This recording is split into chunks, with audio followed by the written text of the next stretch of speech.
Hey guys, tonight we begin with the blistering and sand-in-everything world of the Crusades, a chaotic era where religious fervor, muddy roads, bad armor, and worse decisions collided in spectacular fashion. Whether you were a knight, a peasant, or just someone who owned a donkey, the Crusades were ready to ruin your week, and possibly your lifespan.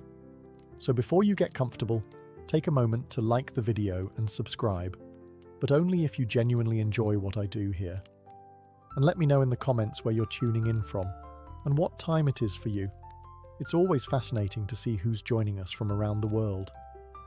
Now, dim the lights, maybe turn on a fan for that soft background hum, and let's ease into tonight's journey together. So, you've heard a sermon. A loud, passionate, vaguely threatening sermon delivered by a man in robes shouting about sin, salvation, and how Jerusalem is, technically, everyone's business. You're not exactly sure where Jerusalem is. Somewhere east of France? South of your pig farm? You nod anyway. The Pope himself has declared that anyone who joins the crusade will receive full forgiveness of sins. That sounds like a good deal, especially after what you did last spring behind the mill house. You didn't think God saw that, but apparently he keeps receipts. Also, let's be honest, you're bored. You've ploughed the same field for 14 years. Your diet consists entirely of barley, onions, and whatever didn't escape the stew pot. Someone mentions eternal glory, and frankly, that sounds better than milking goats in the rain again. So you sign up, or rather, you get roped in during a tavern conversation that escalates into a holy oath after 3 mugs of weak ale and a misplaced sense of invincibility. You wake up the next morning hungover, holding a wooden cross and someone else's boots.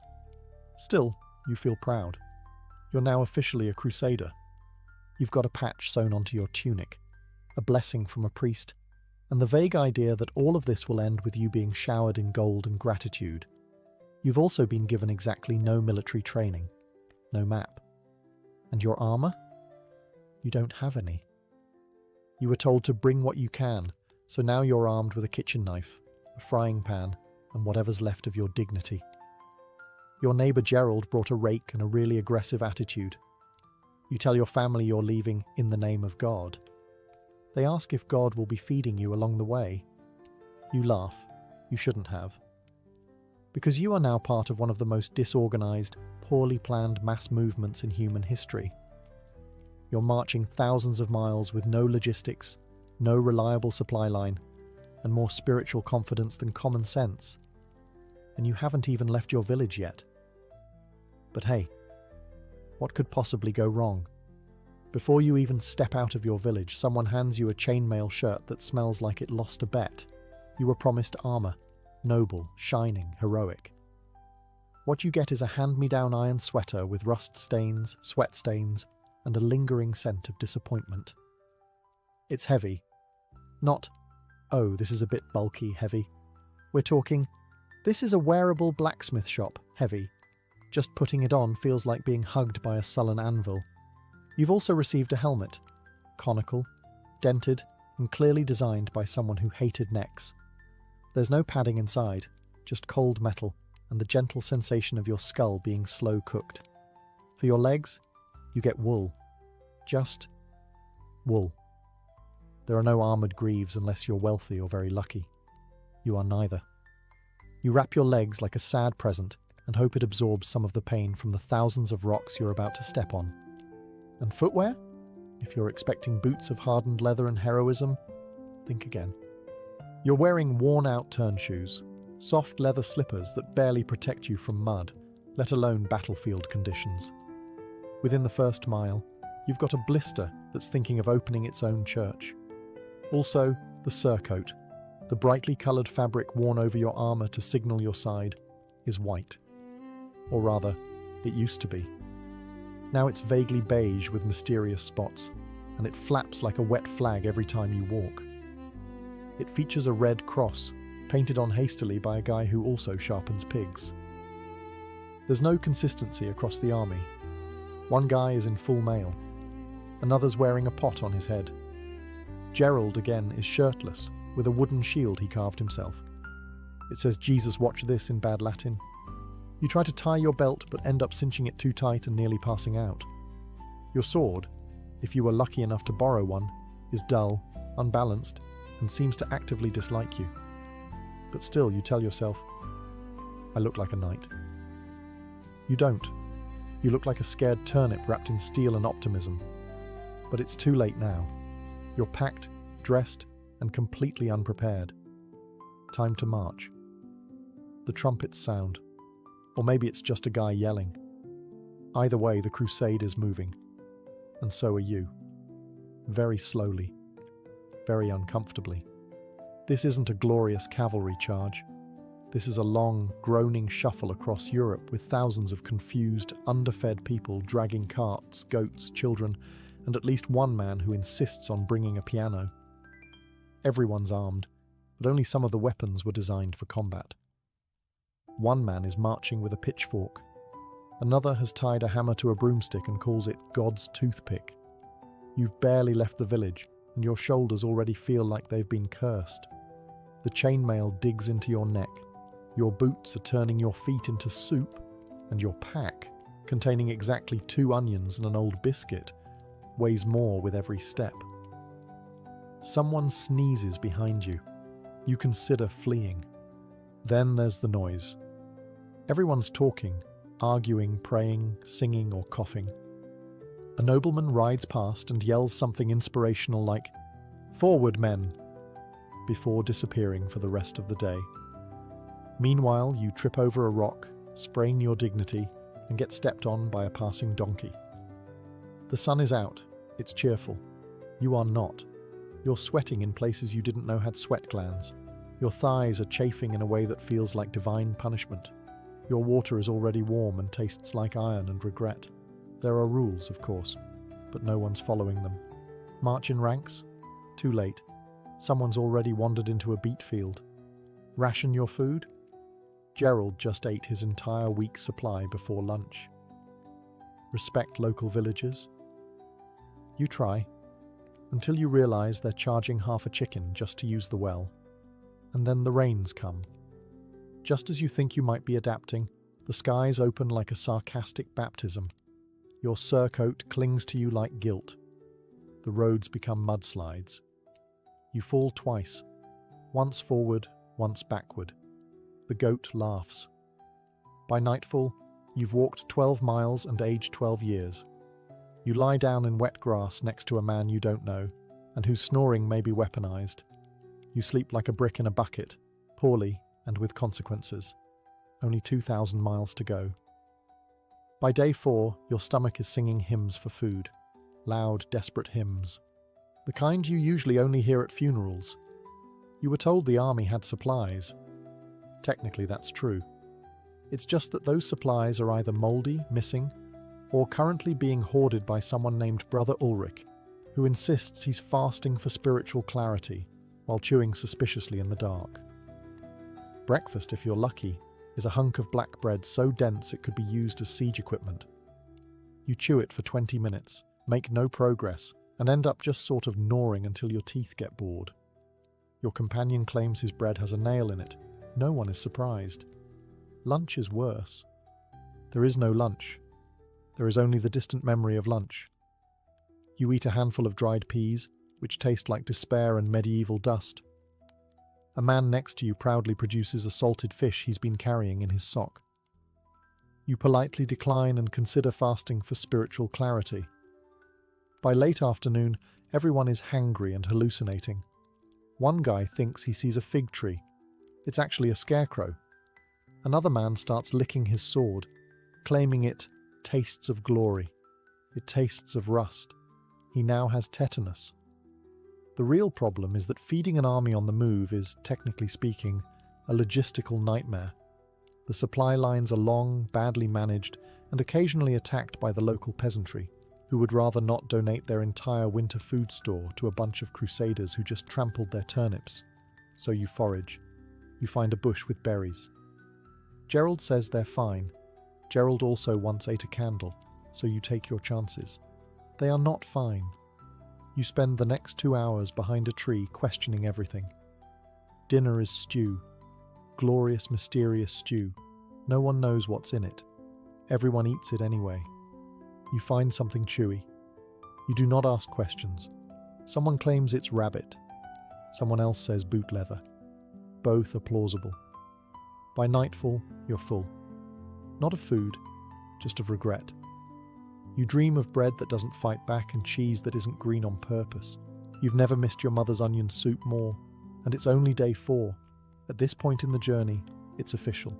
You smell like a combination of wet iron, regret, and something you hope isn't fungal. Hygiene, once a noble goal, has now been demoted to a vague memory, like clean socks or personal boundaries. You haven't bathed in over a week. Neither has anyone else. You know this because the entire crusading force has started to develop what historians call a strong collective aroma. You're all one big walking cheese wheel of sweat, dust, and medieval body odour. There's no soap. If someone claims to have soap, they're lying, or they've carved it from tallow and self-delusion. You do have water, occasionally, but it's mostly reserved for drinking or pouring on open wounds while screaming. Washing your body with it? That's a luxury reserved for nobles and people with significantly fewer blisters. Your clothes, once proudly stitched with a red cross, now resemble a battlefield in fabric form. Your undergarments have fused to your skin in certain areas. Your boots are damp, possibly alive, and definitely angry. Lice? Oh yes, they've moved in. You name them. You try negotiating with them. They are winning. One knight is convinced his helmet is haunted. It's just head lice throwing a party. You start itching at night. Everyone does. It becomes the unofficial marching rhythm. Scratch, scratch, shuffle, groan. You briefly consider bathing in a river. You approach the water and realize it is freezing, filthy, and already occupied by someone crying into their underpants. You nod respectfully and walk away. And bodily functions? There are no latrines. You go where you can, behind bushes, under wagons, or just wherever dignity officially gives up. Privacy? Absolutely not. You now have eye contact stories with strangers you'll never forget. There's one guy, nobody knows his name, who somehow manages to remain clean. His armor gleams, his face is clear, he smells like lavender. He is either a miracle or a hallucination. Either way, you hate him deeply. You start to dream of soap, of bathtubs, of dry feet. But mostly, you dream of a breeze that doesn't smell like 30 men and one regrettable stew. You're not clean. You're not even close. You're crusade clean. You thought enemies with swords were your biggest problem. Nope. It's the guy 3 rows back who just coughed something biblical into the air. Welcome to the real crusade, surviving your fellow crusaders' immune systems. Medieval medicine is less science and more interpretive dance with herbs. If you fall ill, you can expect one of 3 treatments: prayer, bleeding, or being told to walk it off. Spoiler, none of these work, especially when what you've got is spreading faster than gossip at a monastery. It starts innocently enough. A sniffle here, a cough there. Someone throws up behind a bush. Everyone pretends not to notice. By the next day, 5 more are coughing.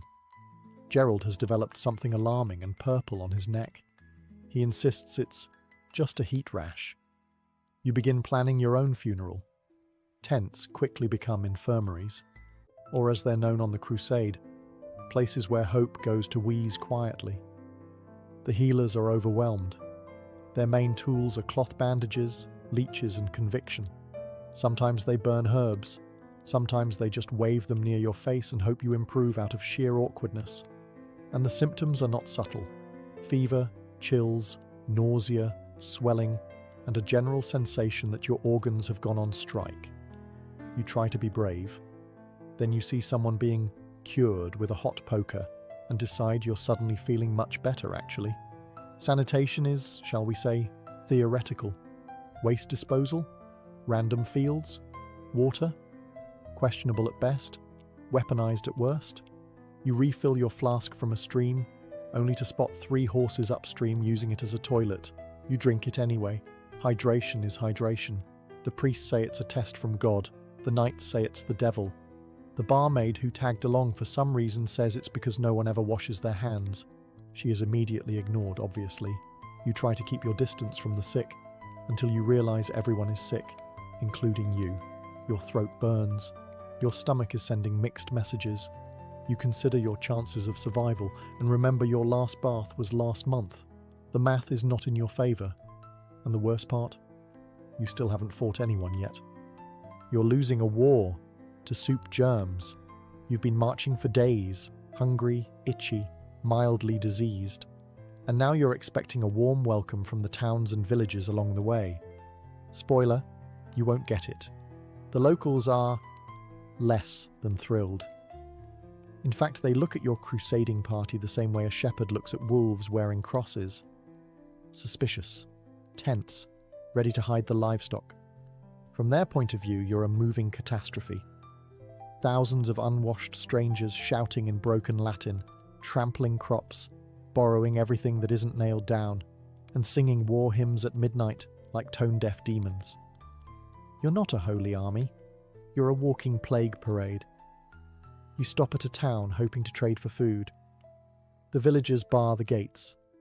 The local bishop peeks out from a tower and makes the sign of the cross. On you. A monk offers a single cabbage in exchange for you leaving faster.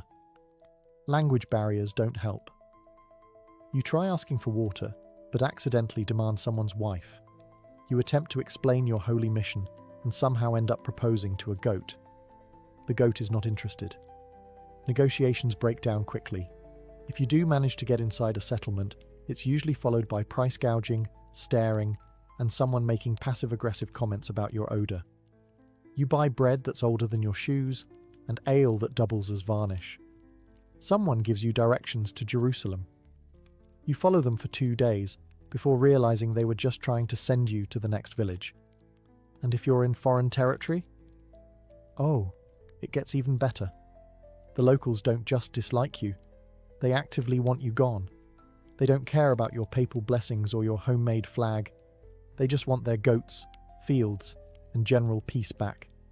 And considering some of these places were recently raided by other crusading parties who swore they were just passing through, trust is at an all-time low. In one town, a child throws a turnip at your head. It's the most accurate projectile you've seen all week. You came seeking salvation. They see you as a broke, heavily armed tourist with boundary issues. And honestly, they're not wrong. So, you're finally on the move again, marching east. Probably, maybe. The truth is, no one's actually sure where they're going. There are no GPS devices, no road signs that say, this way to Jerusalem, and most of the people in your group think the Holy Land is just slightly past Constantinople, which they also can't find. Your commander has a map, sort of.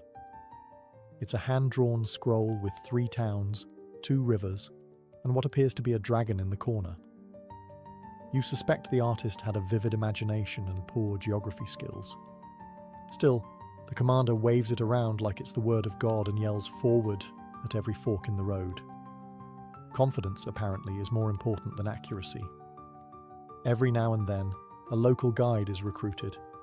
He's offered a few coins, a goatskin of wine, and a vague promise not to be trampled. He nods sagely, points east, and then vanishes before breakfast. You're beginning to think east just means not here. One guy swears he remembers the way from a dream. Another says he read a scroll once. Gerald, still shirtless and increasingly sunburned, claims he's following divine whispers carried by the wind. The wind seems to be saying, "You're lost." You cross the same stream 3 times in one day. You pass a rock you're pretty sure you already passed. A monk insists it's a different rock. This one is holier. You remain unconvinced. The terrain changes constantly. Forest, swamp, mountains. One stretch of road is so steep your boots slide more than they step. Half the army is now walking sideways like confused crabs. Spirits are low, feet are lower. And then someone says the worst thing imaginable. I think we took a wrong turn. You're hundreds of miles from home, surrounded by people who think cartography is a kind of pastry, and no one wants to admit they're lost. So you keep marching, proudly, aimlessly, faithfully. Every direction leads somewhere. Whether it's Jerusalem, a Byzantine outpost, or another unfortunate goat village is anyone's guess. But onward you go, fueled by divine purpose, stale bread, and the collective refusal to admit you're walking in a very large circle. You thought it would be glorious. You imagined banners waving, swords clashing with poetic timing, and your enemies falling in choreographed heaps like a troubadour's epic. What you actually get is dirt in your mouth, noise in your soul, and a deeply unsettling realization that no one knows what they're doing. The first thing you notice is the screaming, not just from the enemy, not just from your side, from everyone, you included. There's battle strategy, of course, but it mostly involves yelling "charge" and hoping the other guy is more confused than you are. Spoiler, he's not. Your helmet blocks your vision. Your sword is too heavy. You try to raise your shield and realize it's on the ground behind you because Gerald borrowed it to cook bacon and forgot to give it back. Archers fire before anyone's ready. The front line surges forward while the back line panics and surges back. Someone gets trampled by his own horse. Someone else is fighting with a frying pan. You see a man trip, stab himself in the foot, and start blaming the devil. Honestly, he might be right. You run toward the chaos because everyone else is doing it, and social pressure is powerful. Dust fills the air. You swing wildly. You hit a helmet. It's your own. You scream. It's very brave. The enemy is fast, skilled, loud. You lock eyes with one and realize, horrifyingly, he's about 15 and significantly more experienced than you. You consider playing dead. You consider actually being dead. Both are tempting. There are horns blowing, commands shouted in 5 different languages, and someone singing what sounds like a tavern song about sheep. It's unclear if this is intimidation or madness. Either way, it's working. After a while, and you have no idea how long, the noise subsides. The survivors crawl away, panting, bruised, and smelling like old stew and bad choices. You're one of them somehow. You're bleeding from the ankle. You don't remember how. Gerald has your helmet now. He's using it as a soup bowl. So, was it glorious? Not exactly. But you're alive, and in the Crusades, that's about as close to victory as most people ever get. The weather in the Holy Land, or more accurately, the long winding disaster parade to the Holy Land, is not your friend. It's not even an indifferent acquaintance. It is a full-blown enemy commander with better timing than your entire army. One moment, it's sweltering. The kind of heat that makes your chainmail feel like a cast-iron oven designed by Satan. You sweat through your clothes, your armor, and your soul. Your leather boots sizzle against your skin. A nearby knight claims he saw a mirage of a tavern. You believe him. You saw it too. You both cry quietly. Then, just when you've accepted your fate as a roast pilgrim, the heavens shift. Clouds roll in like an angry bishop. The skies darken. And suddenly, rain. Not polite rain, not English drizzle. This is biblical.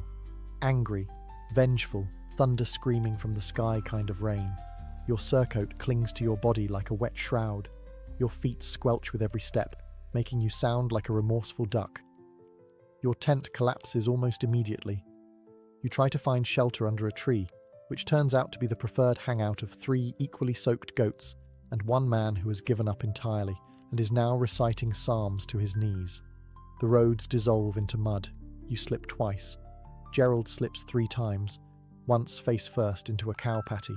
You don't laugh, out loud, but your soul chuckles. And the cold, oh the cold. Once the sun disappears, the desert flips its mood like a drunk baron at a feast. You go from sweating in your boots to shivering like a cursed tambourine. Your fingers stop working. Your sword now doubles as an ice sculpture. Your nose runs away from your face and joins another army. You think about building a fire. You fail, repeatedly. The only thing drier than the wood is your morale. But hey, weather builds character, right? Unfortunately, character doesn't stop you from catching pneumonia while trying to scrape mud off your own eyebrow with a broken spoon.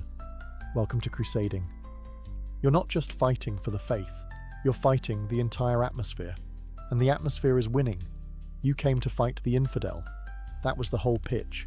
A nice simple battle between good and evil, Christian and non-Christian, one clean moral crusade. Except now you've realized something awkward. Half the people on your side can't even agree on which holy calendar to use, let alone which god hates who. You're from Western Europe, Latin-speaking, Roman Pope following, slightly smelly. And now you're encountering Byzantines who speak Greek, cross themselves differently, and view you with all the warmth of a suspicious cat. They're supposed to be your allies.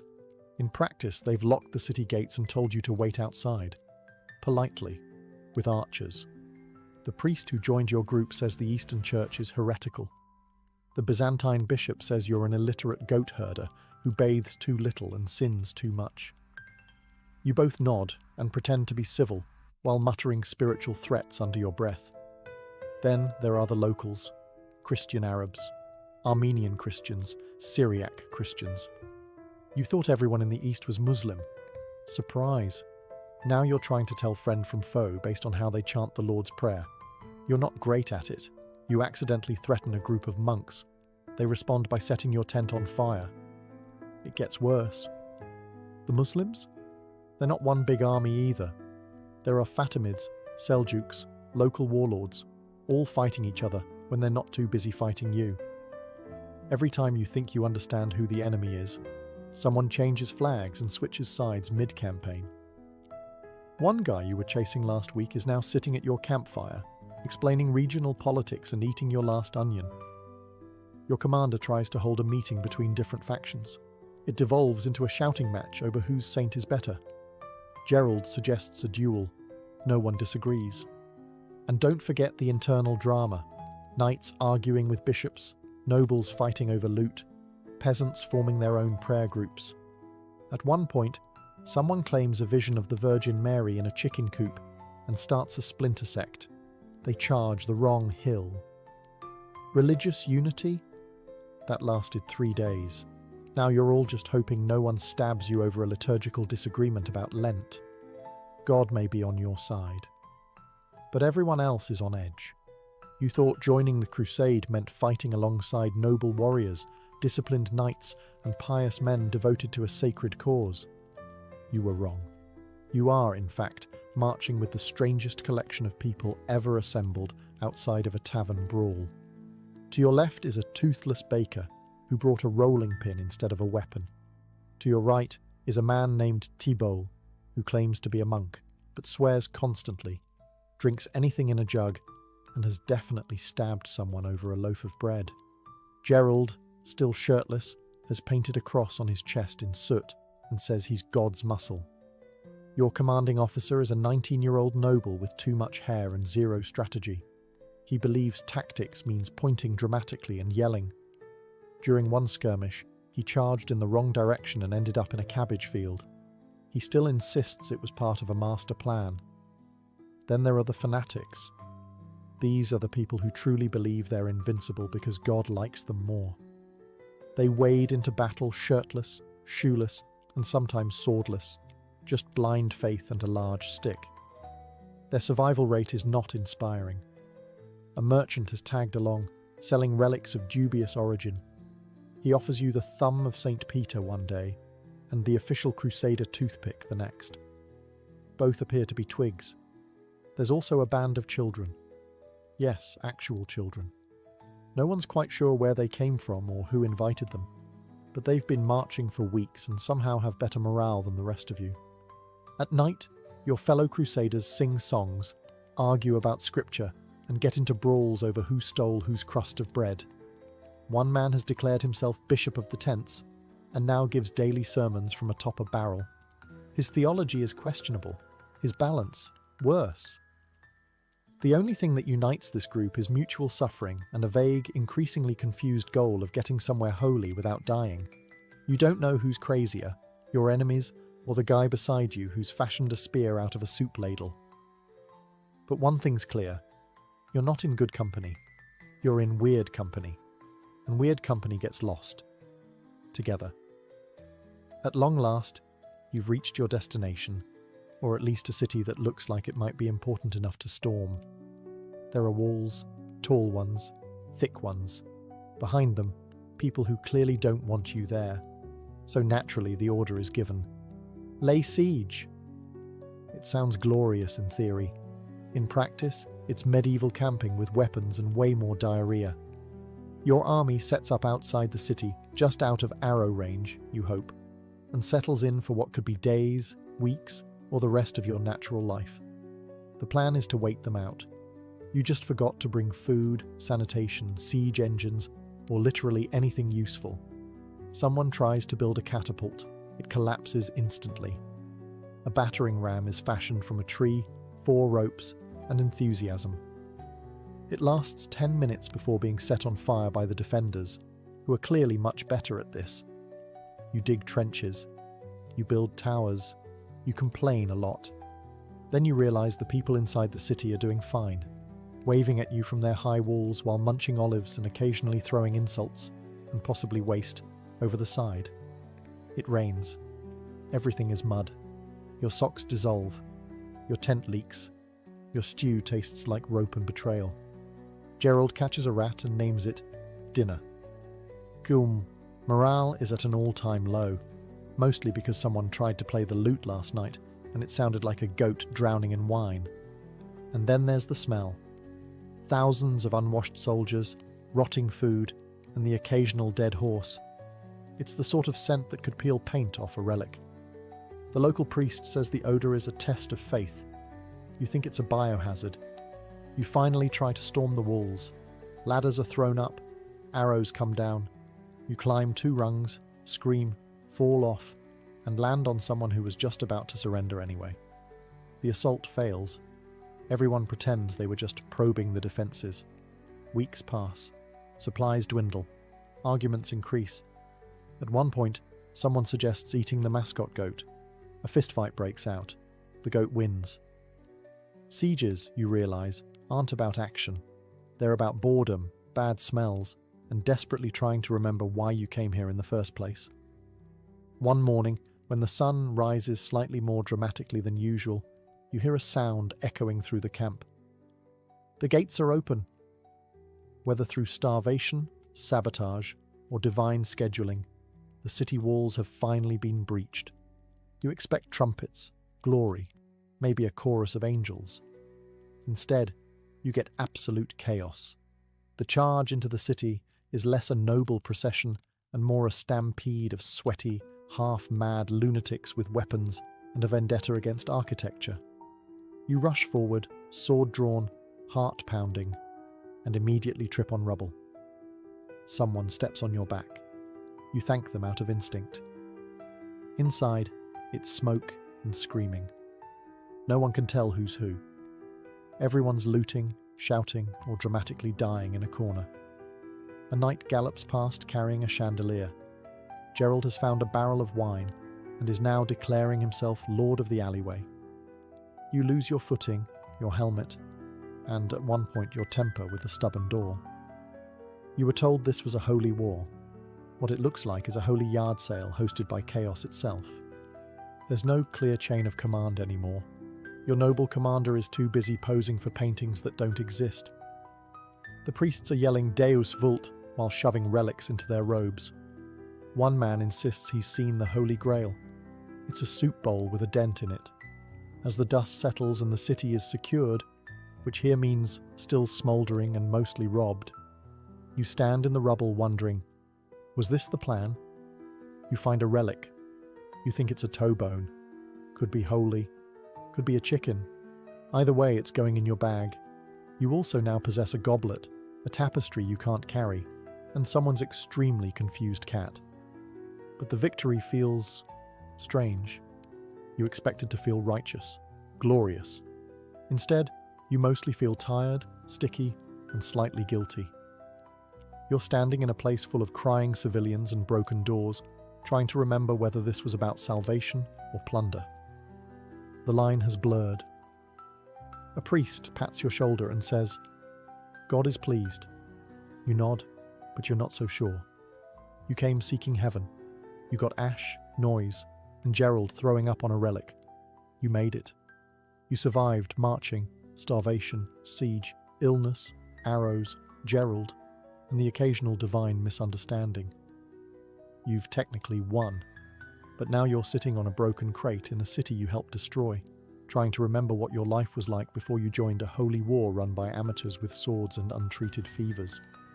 You've changed, and not in the inspiring, "I've seen the world and grown as a person" kind of way.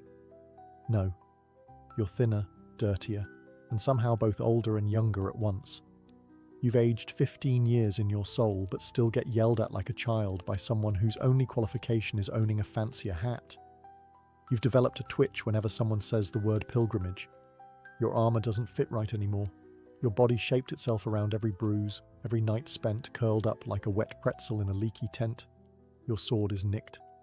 Your faith is complicated. You used to believe in clear lines, good and evil, saved and damned.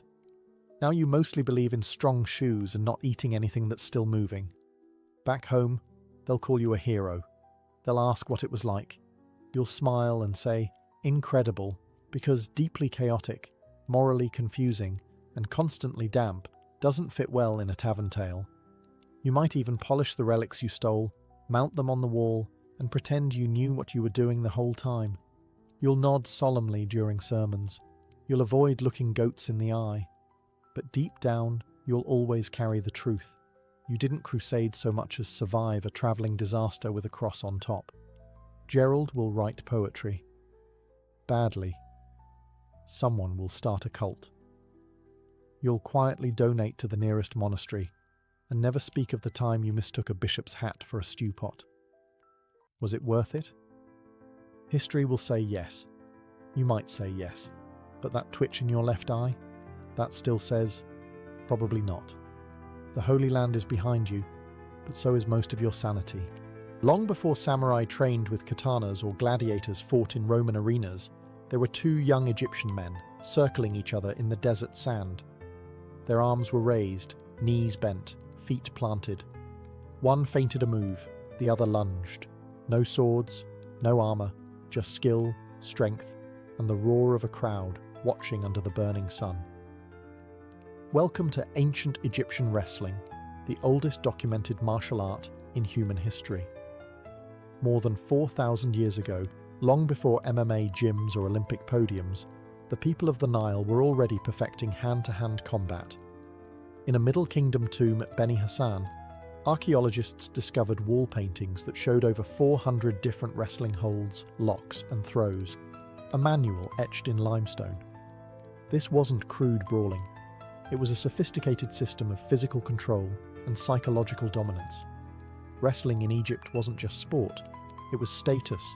Boys were trained from a young age, and matches were common in both military training and festive public events. Soldiers grappled to stay sharp. Nobles competed to show their might. Even pharaohs were rumoured to wrestle, not out of necessity, but as a demonstration of divine vitality. The techniques themselves are shockingly familiar. Shoulder throws, hip tosses, single-leg takedowns. Anyone who's watched modern wrestling or judo would recognise the motions. This wasn't a forgotten pastime. It was a polished tradition, one that laid the foundation for martial arts to come. And unlike later combat systems that blended weapons and philosophy, Egyptian wrestling was pure, just the human body, honed to dominate another. But it had a spiritual side too. Ancient texts and temple carvings suggest that wrestling was tied to the gods, particularly Horus, who fought the god Set in a cosmic struggle. Every wrestling match was a microcosm of that myth: order versus chaos, discipline versus wildness. In a way, these matches weren't just physical contests. They were rituals, brutal, elegant expressions of cosmic balance. And through them, Egypt became the unlikely birthplace of organised martial tradition. Long before monks meditated or warriors chanted battle cries, Egyptians simply fought. In silence, in sand, in honour. And the world would never be the same again. If Egyptian wrestlers fought for honour, Roman gladiators fought for survival. Their arena was not a sandy courtyard, but a stone colosseum echoing with the cries of tens of thousands. And behind every victorious gladiator stood something even more brutal: the ludus, Rome's gladiator training school, where martial arts met military engineering. To the Roman mind, violence was not just entertainment. It was art, politics, and power rolled into one. Gladiators were not simple brutes. They were conditioned, categorized, and crafted like weapons, each trained in a distinct fighting style, with a specific set of techniques based on their gear and role in combat. The retiarius fought with a net and trident, using speed and entanglement. The secutor carried a short sword and heavy shield, bred to chase and crush. Every move was calculated, every weakness known. At the core of this system were the lanistae, ruthless combat instructors who ran the ludi like modern fight camps, only harsher. Gladiators, many of them slaves or prisoners of war, endured punishing routines, strength drills, sparring matches, mock battles with wooden weapons. Their bodies were molded into weapons of war, not for the battlefield, but for the blood-soaked sand of the Colosseum. And make no mistake, this was martial arts. The gladius, from which the term gladiator comes, was a short, thrusting sword perfected through centuries of Roman military evolution.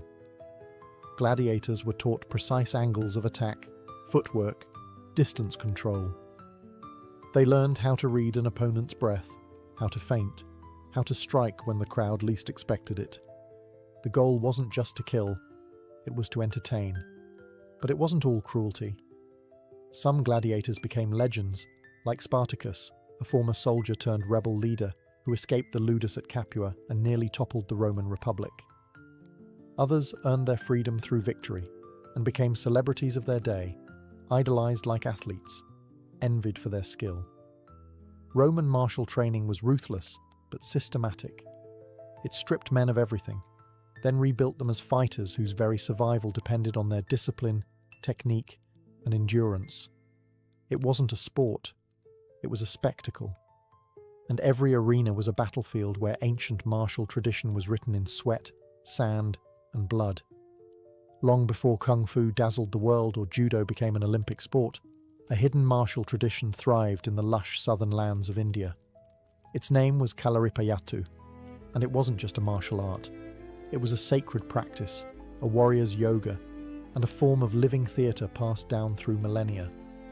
Kalaripayattu, often called the mother of all martial arts, traces its roots back over 3,000 years, with legends linking it to the mythical sage Parashurama, a warrior saint said to have carved Kerala from the sea. But myth aside, it's one of the oldest surviving combat systems, and arguably one of the most elegant. Where Roman training emphasized brute force, Kalaripayattu prioritized grace, flow, and spiritual alignment.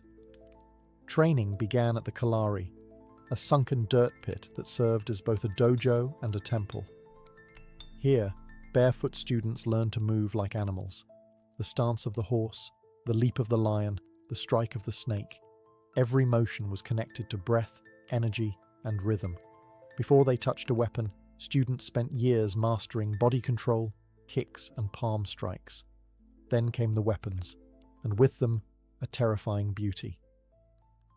The urumi, a flexible whip sword that coils around the body, is perhaps the most feared and exotic weapon in Kalaripayattu. It's also the most poetic. One wrong move, and the wielder could maim themselves. To master it required absolute focus, trust in the breath, and years of disciplined training. But what made Kalaripayattu unique wasn't just its arsenal, it was its philosophy. Fighters were trained in Ayurveda, the traditional system of medicine, to heal what they hurt.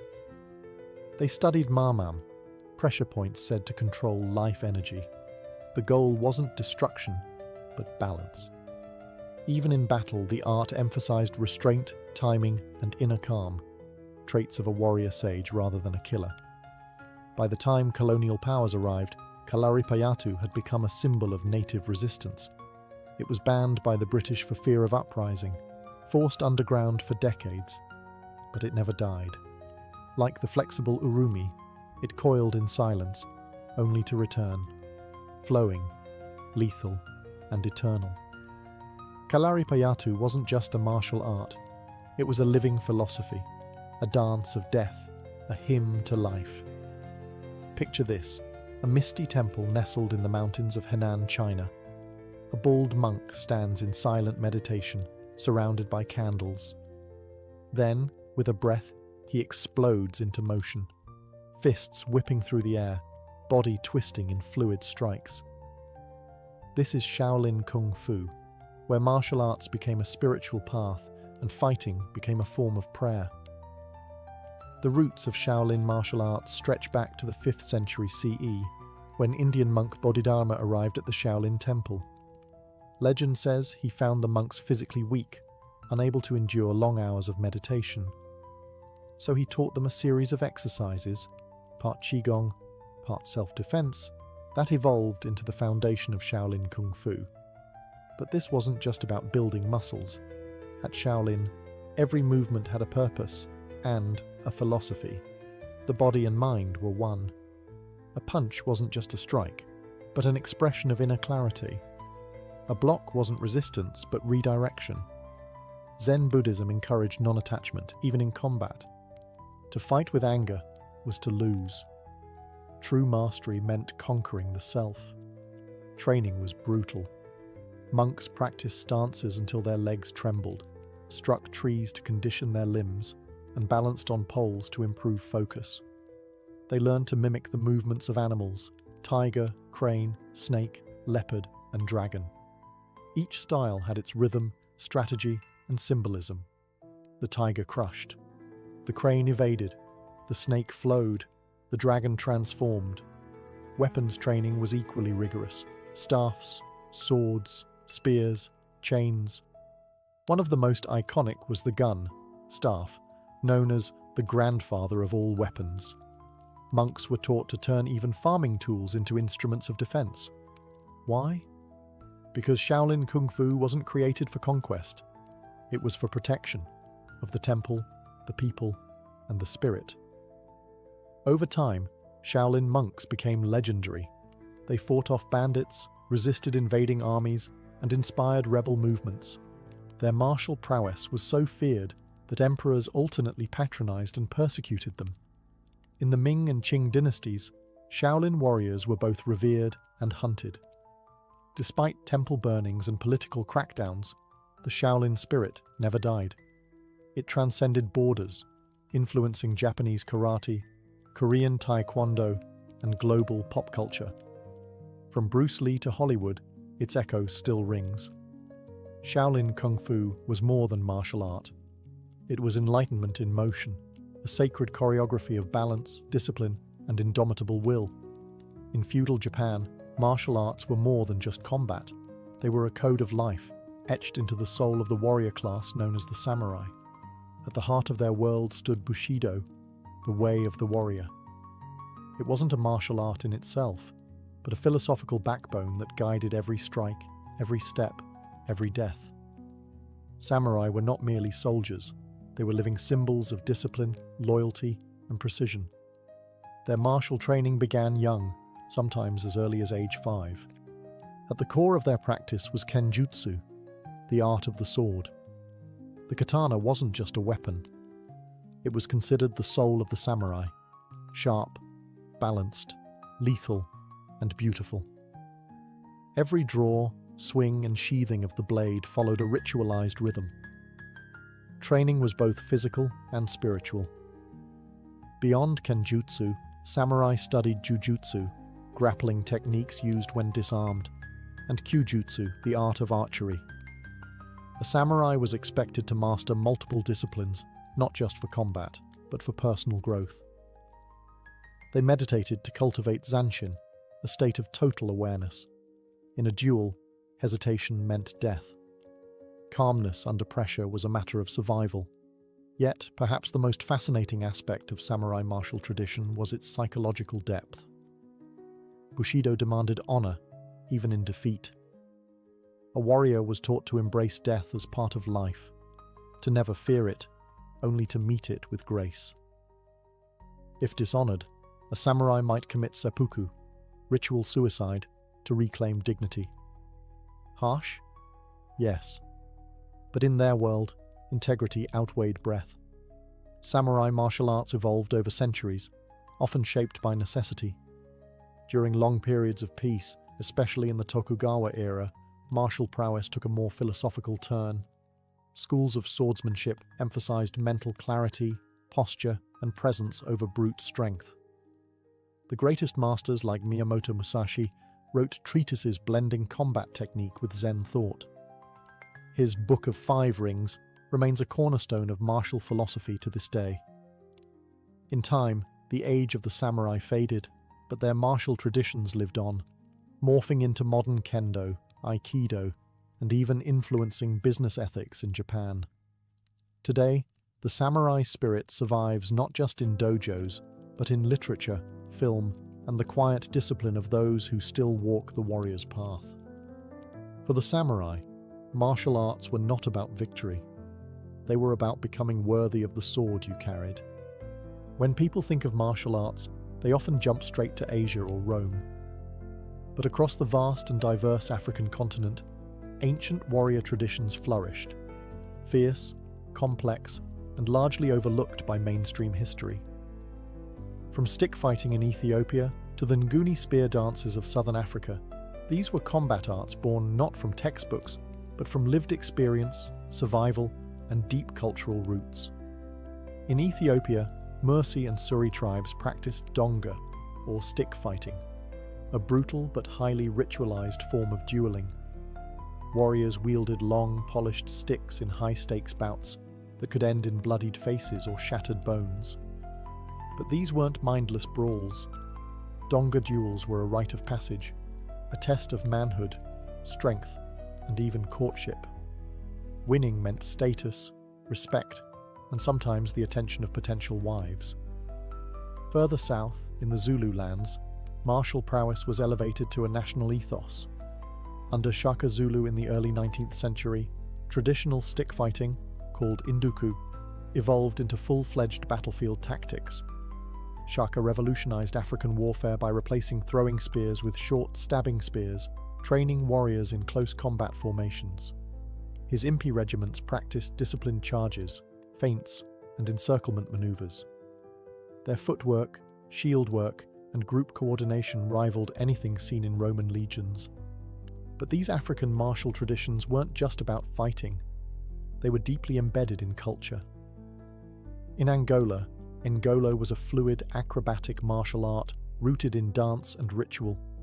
With spinning kicks and evasive movements, it resembled a graceful battle. And it didn't stay in Angola. Enslaved Africans carried Ngolo across the Atlantic, where it evolved into capoeira in Brazil, one of the world's most unique martial arts. Throughout Africa, warriors also used rhythm, music, and performance in their training. War dances served dual purposes, to intimidate enemies and to psych up the body. Movements mimicked animals, spirits, or ancestors. Combat wasn't just a physical act, it was a connection to heritage, identity, and the divine. Though many of these traditions were suppressed during colonial rule, they never disappeared. Today, across African villages and modern gyms alike, these arts are making a quiet comeback. Not just as fighting systems, but as cultural treasures. African martial arts remind us that the warrior's path is not defined by fame, but by resilience, community, and memory. When you think of Vikings, you might picture horned helmets, historically inaccurate, wild beards, and blood-soaked raids. But behind the Hollywood chaos was a cold, calculated system of martial training rooted in survival, discipline, and brutal efficiency. The Norse weren't just raiders. They were trained warriors with a deep respect for combat, and a mythology that made dying with a sword in hand the highest honor. Viking martial arts didn't take place in polished dojos or elegant temples. Training happened in longhouses, clearings, and on frozen battlefields. Young Norse boys were raised with one purpose: to become strong enough to defend their clan, conquer new lands, and earn a name worthy of the sagas. Combat training started early, using wooden weapons for drills, and eventually progressing to steel. The sword, axe, and spear were the primary tools of Viking warfare. While their short swords were useful for close combat, it was the bearded axe, versatile, heavy, and terrifying, that became their trademark. Vikings learned how to hook shields, disarm opponents, and land killing blows with ruthless precision. There was no style for style's sake. Every move had one purpose: end the fight. But make no mistake, Viking combat wasn't mindless brawling. It was strategic, often involving tight shield walls, coordinated attacks, and feints designed to confuse the enemy. They also used holmganga, a formalized duel that settled disputes with honor. These one-on-one battles weren't just about strength. They tested composure, nerve, and technique. Beyond the physical, Viking martial discipline was deeply intertwined with mythology. Warriors believed that Odin, the god of war and wisdom, watched their battles. The berserkers, infamous for fighting in trance-like fury, were said to channel animal spirits, bear, wolf, or boar, through ritual and intoxication. Whether real or myth, the berserker legend reveals the spiritual edge of Viking warfare. And then there was Valhalla, the promised afterlife for those who died bravely in battle. This belief didn't just glorify war, it shaped how Norse warriors fought. Fearless, relentless, focused. To retreat was to forfeit paradise. To stand your ground meant eternal glory. Though Viking martial systems lacked formal documentation, their methods echo in modern reenactment groups and historical combat schools. The Vikings weren't barbarians. They were craftsmen of chaos, forging victory with steel, sweat, and an unshakable belief in their gods. In the heart of ancient Persia, beneath the domed roofs of Zurkane, the house of strength, warriors didn't just train to fight, they trained to become righteous men. Here, martial arts met music, spirituality, and national identity in one of the oldest continuously practiced warrior traditions in the world, Varzeshi Palavani. This Persian martial art has roots stretching back over 2,000 years to the Achaemenid and Sassanid empires. At its core is Palavani, a system that combines strength training, wrestling, and combat drills with religious and ethical instruction. The word Pahlavan means not just champion, but a noble warrior, one who defends the weak and upholds justice. Training took place in the Zurkana, a sacred gym where rituals mattered as much as reps. Practitioners, barefoot and bare-chested, performed choreographed movements to the rhythmic beat of a drum and the chant of the Morsht, a spiritual singer coach. Exercises included spinning clubs, meals, lifting heavy shields, and swinging iron bows, all designed to build explosive power and flexibility. Think of it as ancient CrossFit infused with poetry and prayer. But the true heart of the system was Koshti Pahlavani, Persian wrestling. Unlike modern Olympic-style wrestling, this was both a sport and a rite of passage. Matches were intense and technical, with an emphasis on throws, leverage, and spiritual humility. Winning wasn't enough. A true Pahlavan had to be generous in victory, respectful in defeat. Philosophically, Pahlavani borrowed heavily from Sufism and Zoroastrianism. Fighters were taught to purify not just the body, but the soul. Strength without humility was weakness. Victory without compassion was disgrace. In this sense, the Zurkane was more than a gym, it was a moral forge. During periods of foreign occupation, especially under Arab and Mongol rule, the Zurkane became a covert center of resistance. Persian identity and pride were preserved in sweat and song, and martial practice became a symbol of cultural defiance. Today, Varzeshi Pahlavani still survives, officially recognized by UNESCO as a piece of intangible cultural heritage. Modern practitioners may wear track pants instead of loincloths, but the spirit remains. In Persia, the strongest warrior wasn't the one who struck the hardest. It was the one who trained hardest, lived nobly, and lifted others with every step. From the dusty tombs of Egypt to the mountainous temples of Shaolin, from the icy fjords of Scandinavia to the sun-baked Zurkanes of Iran, ancient martial arts were never just about war. They were blueprints for how to live, how to die, and how to carry oneself with purpose. And even though empires have crumbled and swords have rusted, their echoes still resonate in the modern world, often in ways we barely notice. Walk into a mixed martial arts gym today, and you'll see the DNA of these traditions in every corner. Wrestlers shoot for takedowns like their Egyptian ancestors. Striking coaches teach spinning kicks reminiscent of kalaripayattu. Fighters train with the same intensity that once forged gladiators and samurai. The packaging may be new, but the principles, discipline, timing, balance, are as old as civilization itself. Beyond the ring, martial arts have become a global language. In schools and temples from Tokyo to New York, millions practice karate, taekwondo, kung fu, and capoeira, not just for combat, but for confidence, clarity, and community. What began as warrior rites has evolved into forms of therapy, meditation, and even cultural diplomacy. Many ancient traditions have also undergone revival. Indigenous African combat arts like Ngolo and Donga are being preserved by historians and practitioners determined to reclaim their cultural roots. In India, Kalaripayattu is enjoying a renaissance, with practitioners blending ancient movements with modern fitness. Shaolin monks now tour the world, performing feats that once guarded monasteries from invaders. But perhaps the most profound legacy of ancient martial arts is their philosophy. The idea that strength must be matched by humility, that victory is meaningless without virtue, that the true enemy is often within. In a world increasingly obsessed with speed, spectacle, and instant gratification, these age-old systems remind us to slow down, breathe, and train with intent. Technology may have changed how we fight, drones, guns, machines, but it hasn't changed why we train. The desire to master the body, still the mind, and walk the path of the warrior remains universal.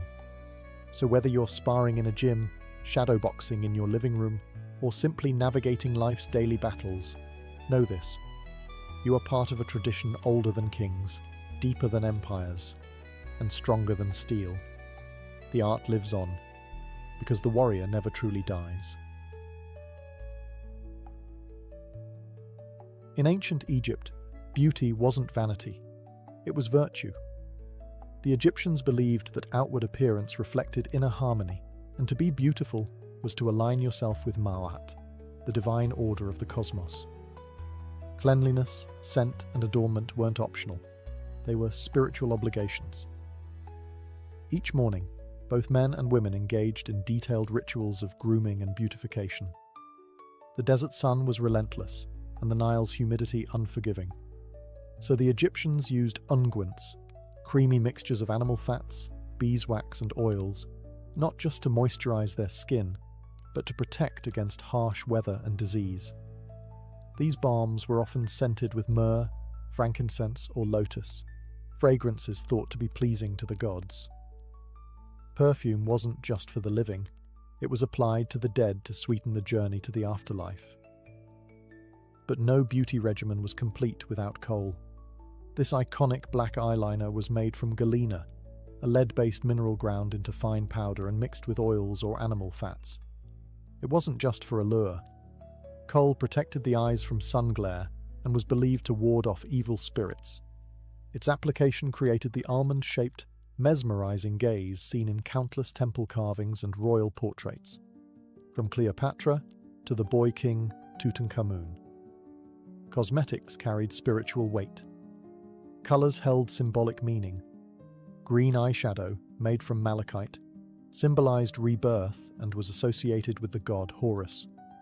Red ochre was used on lips and cheeks to channel vitality, joy, and the goddess Hathor, patron of beauty and love. Even wigs were a statement, not just fashionable but hygienic, allowing the head to stay shaved and cool beneath elaborate headdresses of human hair, beads, and gold wire. Beauty was also status. The wealthier the individual, the more elaborate the makeup box. Elite women had cosmetic jars of alabaster or faience, while commoners made do with pottery. Scented cones of wax were worn on wigs during banquets, slowly melting and releasing fragrance throughout the evening.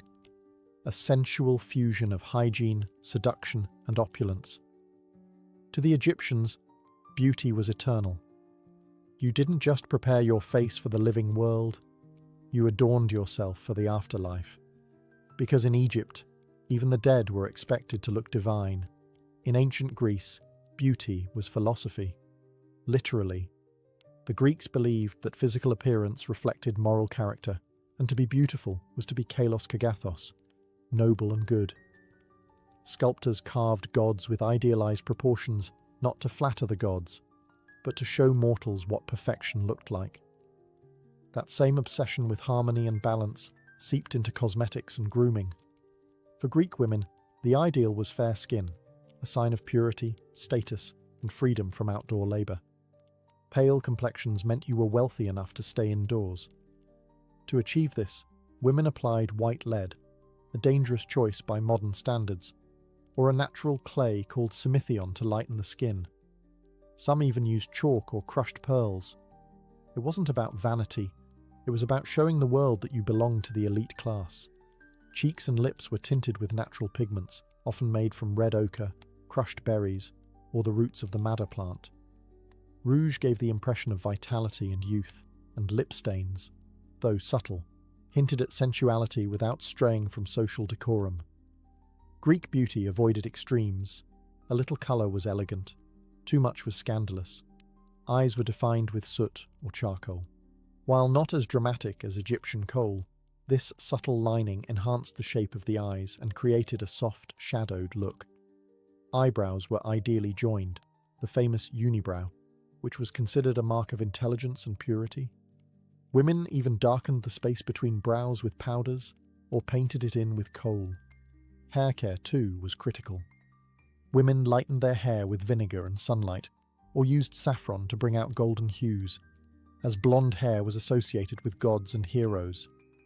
Styles ranged from intricate braids to tightly wound buns, often decorated with ribbons, pins, or golden wreaths. Men, meanwhile, preferred well-groomed beards and curls, a balance between ruggedness and refinement. Greek beauty wasn't about decadence, it was about restraint, balance, and projecting inner virtue. Cosmetic use was discreet and purposeful, meant to enhance what nature gave you without appearing artificial. In public, a woman's modesty was paramount, but in private settings, especially during symposia and festivals, beauty could become a quiet form of seduction. In ancient Greece, to be beautiful wasn't to stand out, it was to embody the harmony of the gods. In ancient Rome, beauty was both a weapon and a performance. Unlike the restrained elegance of the Greeks, the Romans embraced cosmetics with boldness and flair. From emperors' wives to courtesans and slaves aspiring to rise through their looks, appearance was power, and everyone knew it. A flawless complexion was the Roman gold standard. Pale skin again signified status. It meant you didn't work outside. To achieve it, Roman women used a variety of whitening agents: white lead, chalk, and even crocodile dung mixed with vinegar. Some added powdered horn or oyster shells for an extra glow. Face masks made from honey, barley, or milk were popular among the wealthy, and beauty recipes circulated among the elite like prized secrets. Rouge and lip colour were in high demand. Red ochre, cinnabar, and mulberry juice were used to stain cheeks and lips, often applied in layers for a vibrant look. Unlike in Greece, Roman women weren't afraid of colour, though the line between tasteful and vulgar was a constant topic in literature and gossip. A well-painted face could signal wealth, desirability, or infamy, depending on who was watching. Eye makeup was dramatic. Roman women darkened their lashes and lids with soot, antimony, or even charred rose petals. Eyeliner created almond-shaped eyes reminiscent of Egyptian fashion, and eyeshadow came in greens, blues, and browns. Eyebrows were carefully shaped, often darkened with burnt cork or ash. Plucking was standard. A Roman woman's mirror often included tweezers. Perfume, however, was the true Roman obsession. The wealthy layered scents, rose, cinnamon, myrrh, spikenard, in every room, every garment, and every lock of hair. Ointments were stored in alabaster and glass jars, imported from Egypt, Syria, and Arabia. A woman's scent became her signature. Even men indulged, perfuming their togas and slaves, though moralists like Seneca often scolded this fragrant excess. Wigs and hairpieces were a booming industry. Blonde wigs, especially ones made from Germanic slave hair, were fashionable among Roman elites. Hair was piled high in complex coils and waves, held in place with pins of ivory, silver, or even gold. Hairdressers, ornatresses, were essential household staff for the wealthy. In Rome, cosmetics weren't just about beauty. They were about status, ambition, and social theatre. Every pigment, every scent, every braid told the world exactly who you were, or who you wanted to be. In the bustling cities of ancient Mesopotamia, Babylon, Nineveh, beauty was inseparable from magic, medicine, and the divine. Here, where some of the world's earliest civilizations blossomed, cosmetics weren't just tools for seduction or status. They were amulets against misfortune, expressions of piety, and even ingredients in rituals of transformation. Mesopotamian women and men placed enormous importance on grooming. Scented oils and balms were central to daily life. These weren't just moisturizers in a dry climate. They were believed to carry divine energy. Applying fragrant oils was considered both hygienic and holy, aligning the body with the gods. Oils were extracted from sesame, almonds, and olives, often infused with myrrh, cedarwood, or frankincense. Eyes were the focal point of Mesopotamian beauty. Much like in Egypt, dark kohl was applied to the lids and lashes, not only for aesthetic effect, but as a shield against evil spirits and disease. Charcoal, lead, and crushed minerals were common ingredients, mixed into pastes that were stored in small stone jars. The exaggerated eye shapes you see in Mesopotamian statues weren't artistic quirks. They reflected real cosmetic practices. Face creams and skin treatments were recorded on clay tablets. Recipes included crushed date stones, beeswax, and milk to soften and lighten the skin. Clay masks were used to treat blemishes, and scrubs made from salt or ash exfoliated the skin.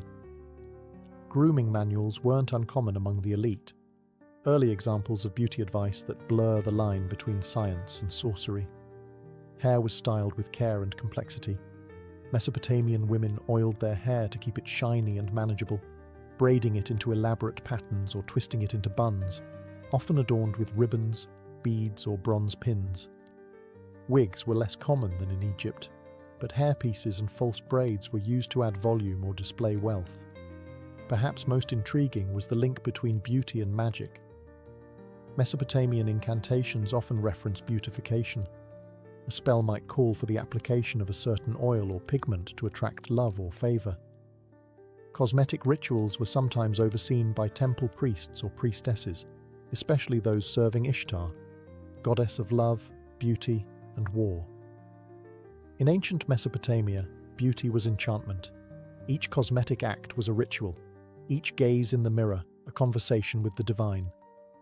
In the ancient cities of the Indus Valley, Harappa, Mohenjo-daro, Lothal, beauty left its traces not in written texts, but in terracotta artifacts, delicate tools, and the ghostly shimmer of powdered pigments. Though we have no deciphered script to explain their routines, the cosmetic culture of the Indus Valley speaks through its objects, quiet, refined, and deeply personal. Among the ruins, archaeologists have unearthed tiny mirrors made from polished bronze, delicately carved combs, and oval terracotta palettes, still dusted with traces of red. These weren't just decorative items, they were the tools of daily self-care, suggesting that personal grooming was a consistent and valued part of life. One of the most telling discoveries is the widespread use of red pigment, likely derived from hematite or iron oxide. Applied to the lips, cheeks, and perhaps the forehead, this rouge was more than cosmetic. It may have signified fertility, spirituality, or marital status, much like the bindi in later Indian traditions. The colour red, sacred and vital, has always played a central role in South Asian aesthetics, and its origins may stretch as far back as the Indus civilization. Bathing was a communal ritual.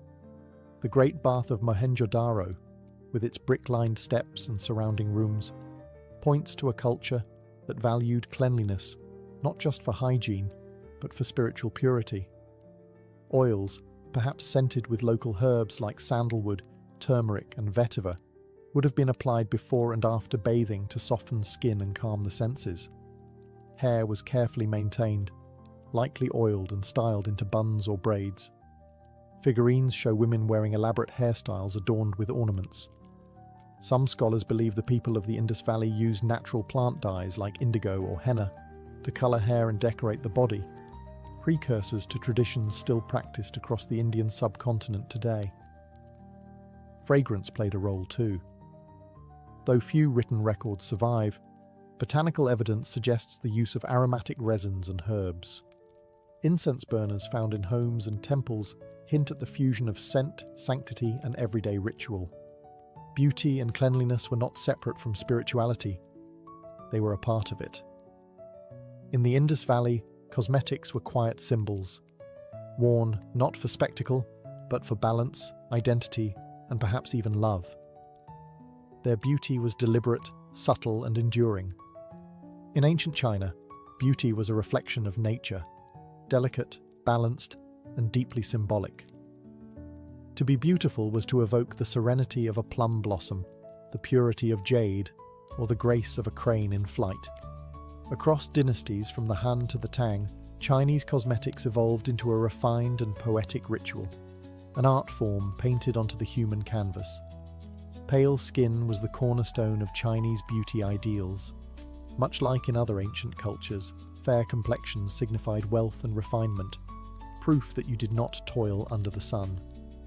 Women used rice powder to whiten their faces, often applying it in layers to achieve a smooth, porcelain-like finish. Some mixed it with pearl dust or powdered lead, unaware of the long-term health risks. Blush was applied with care, not in harsh circles, but in soft shades resembling flower petals. This style, known as fei dian or flying dots, became particularly popular during the Tang dynasty. Women painted delicate red marks on their cheeks and sometimes foreheads, inspired by the colours of nature or the flush of love. Lips, too, were a statement. Red cinnabar pigment was used to tint them in a small heart-like shape, leaving the edges of the lips pale. This created a contrast that emphasized delicacy and restraint, a visual whisper of sensuality rather than a shout. Eyebrows were art. Styles changed with the dynasty. Straight, arched, or curved like the wings of a swallow. Women shaved their natural brows and redrew them with charcoal or black ink. Manuals and scrolls from the Tang and Song dynasties describe dozens of distinct eyebrow styles, each with poetic names like willow leaf or distant mountains. Ornamental touches elevated beauty to theatrical levels. Women wore huadian, tiny floral or jewel-like forehead decals made from gold leaf, paper, or crushed flower petals. These delicate dots symbolized youth, wealth, or seasonal celebration. Perfume and skincare also played vital roles. Scented oils infused with orchid, lotus, or musk were massaged into the skin, while herbal face masks using ginseng or green tea promised clarity and longevity. Beauty wasn't merely cosmetic, it was medicinal, philosophical, even moral. In ancient China, to be beautiful was to be in harmony with heaven and earth, a living poem composed of color, scent, and grace. In ancient Mesoamerica, among the Olmec, Maya, and Aztec civilizations, beauty was vibrant, ceremonial, and inseparable from the spiritual world. Unlike in some ancient societies where cosmetics were confined to elite women, in Mesoamerica, both men and women adorned their bodies with meaning. Appearance wasn't just about attraction, it was about identity, ritual, and cosmic connection. The Mesoamerican palette came from nature. Red was the most sacred color, symbolizing life, blood, and the sun. Women painted their lips with achiote seeds, which produced a deep crimson tint, while cheeks were coloured with crushed cochineal, a brilliant red dye made from insects harvested on cactus.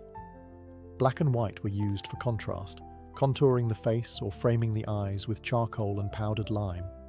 Body painting was common and often ritualistic. Dyes and mineral pigments were applied during festivals, warfare, or religious ceremonies. Warriors painted their faces to intimidate enemies and honour the gods. Priests painted their bodies with ash or chalk to purify themselves for sacrifice or ceremony. And young women wore subtle marks on their faces during courtship rituals, hinting at readiness for marriage. Perfume and fragrance held divine significance. The Aztecs were obsessed with flowers, xochitl, which they used not only in offerings but also in personal adornment. Fragrant blooms like marigolds, plumeria, and cacao flowers were woven into garlands or crushed into pastes and rubbed onto the skin. Copal, a sacred tree resin, was burned as incense and mixed with oils to scent the body before rituals. Hairstyles were deeply symbolic. Maya women wore long, thick braids coiled atop their heads or twisted into buns, sometimes adorned with jade beads or feathers. Aztec noblewomen used hairpieces, ribbons, and even gold dust to enhance their appearance. Men, particularly warriors, styled their hair according to their rank, with shaved patterns or elaborate knots indicating valor in battle. Tattooing and scarification were also practiced, especially among the Maya. These permanent marks weren't decorative. They were spiritual badges of endurance, dedication, or religious transformation. Even dental cosmetics existed. Elites had jade or turquoise inlays placed into their teeth, signaling status and divine favor. For the Mesoamericans, beauty was sacred. Every pigment, flower, and braid was a symbol, a bridge between the earthly body and the celestial realm. In the misty forests and windswept hills of ancient Europe, the Celts cultivated a vision of beauty that was both fierce and earthy, wild yet intentional. They didn't follow the ornate rituals of Rome or the elegance of Egypt, but their appearance was no less important. To the Celts, grooming and adornment were signs of vitality, bravery, and tribal identity. And yes, even warriors had favourite combs. Celtic men and women alike paid attention to their looks. Bronze combs, razors, and tweezers have been found in burial sites, showing that personal grooming was valued. Hair was considered sacred, and both sexes often wore it long, wavy, and styled with lime or animal fat for volume and stiffness, giving warriors that famous spiked or swept-back look that struck fear into their enemies. But perhaps the most iconic element of Celtic appearance was woad, the blue dye extracted from the Isatis tinctoria plant. Warriors painted swirling designs across their faces and bodies, not only to intimidate foes in battle, but also for ceremonial or spiritual reasons. While some debate how widespread woad use truly was, classical writers like Julius Caesar certainly thought it terrifying enough to mention. Jewellery was essential, not just for adornment, but for identity and social rank. Elaborate torques, neck rings made from twisted gold or bronze, were worn proudly by both men and women. Earrings, bracelets, and hairpins added to the visual power. These weren't just accessories, they were badges of strength, lineage, and honour. Makeup was subtler but present. Red ochre was used on cheeks and lips, particularly by women of noble status. Tattoos and body paint may have also had a role in storytelling, marking key life events, tribal affiliations, or spiritual achievements. Animal symbolism was deeply woven into Celtic belief, and it's likely that some body art reflected that connection. Mirrors, polished bronze discs with decorated backs, were found in graves of elite women, suggesting that self-presentation held both social and ritual weight. Beauty, for the Celts, wasn't just about seduction, it was about identity. A well-groomed warrior was seen as disciplined, a finely adorned woman as wise and powerful. In the Celtic world, beauty was raw, elemental, and filled with pride. It honoured both the earth beneath their feet and the spirits they believed watched from the trees. Across ancient civilizations, beauty didn't end with life. It extended into death. From the embalmed faces of Egyptian mummies to the perfumed bodies prepared for Roman funerals, cosmetics were not merely tools of seduction or status. They were sacred, offerings to the divine, marks of respect for the dead, and symbols of a person's identity carried into eternity. In ancient Egypt, this belief was especially vivid. The dead were buried with their makeup palettes, coal containers, and scented oils, often placed carefully within the tomb beside shabty figurines and amulets. Why? Because looking presentable in the afterlife mattered. You were expected to meet the gods looking divine. Tomb paintings show the deceased wearing full makeup, rouged cheeks, elaborate wigs, eyes lined in perfect black. Beauty was eternal, and cosmetics were as essential as food and water for the journey to the next world. The Romans too took grooming seriously in death. Elite Romans prepared their bodies with myrrh, cinnamon, and spikenard. Perfumed oils preserved the flesh and masked the smell of decay. But more than that, they elevated the body to a godlike state. Roman funerals were public displays of wealth and virtue, and a well-groomed corpse reflected honor on the entire family. Among the Greeks, funerary rites included washing the body, dressing it in fine robes, and adorning it with oils and garlands. Mirrors, combs, and cosmetic tools were buried with women, especially among the aristocracy. This wasn't vanity, it was remembrance. These objects told a story about who the deceased had been, refined, admired, connected to the divine order of beauty. In Mesopotamia, oils and incense were used to anoint the dead as part of sacred ritual. Cosmetic substances were believed to have protective properties, warding off demons and ensuring a peaceful passage to the underworld. Death was not an erasure of beauty, but a transformation of it into something cosmic and enduring. Even in prehistoric burials, red ochre has been found sprinkled over bodies, possibly symbolic of blood, rebirth, or vitality. It suggests that the impulse to beautify and sanctify the body in death is as old as civilization itself. Across cultures and centuries, cosmetics bridged the mortal and the divine. In life, they dazzled. In death, they consecrated. Beauty wasn't fleeting. It was forever. Beneath the chaotic rhythm of Istanbul, the calls to prayer, the ferry horns on the Bosphorus, the footsteps of tourists rushing between mosques and markets, there is silence.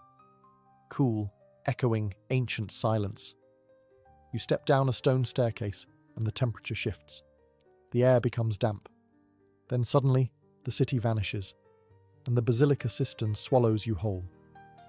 Built in the 6th century under Emperor Justinian the Great, the Basilica Cistern, known in Turkish as Yerebatan Sarnıcı, is the largest surviving underground water reservoir from the Byzantine Empire.